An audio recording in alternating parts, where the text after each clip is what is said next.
ดังพรหมลิขิตชี้โชคชะตาให้เราเกิดมาเพื่อมาพบความมองไม่สิ่งใดหวังไม่เคยสมดังตั้งใจชีวิตเกิดมาทำไมเกิดมาทำไมเกิดมาทำไมถูกความรักเคี่ยนหัวใจยับเยิน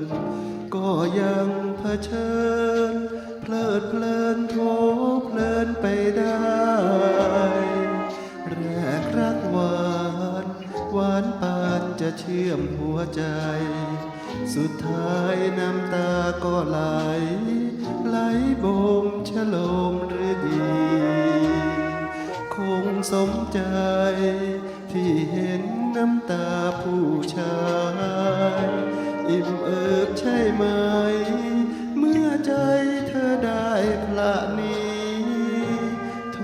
เราคนเศร้าเฝ้าขอน้ำใจปราณีกลับซ้ำเติมชีวี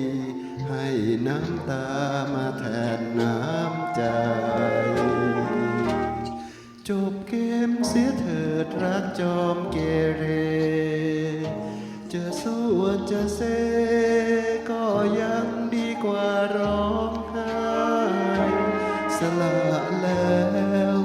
น้ำตาหยดที่เสียไปสละหวังที่พังสลายสละให้กับคนใจลวง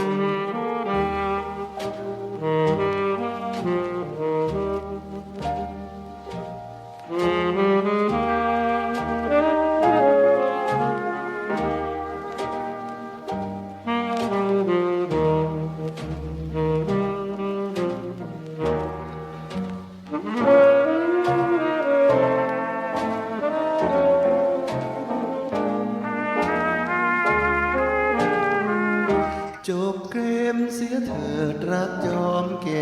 เรจะสู้จะเซก็ยังดีกว่าร้องไห้สละแล้วน้ำตาหยดที่เสียไปสละหวังที่พังสลายสละให้กับคนใจ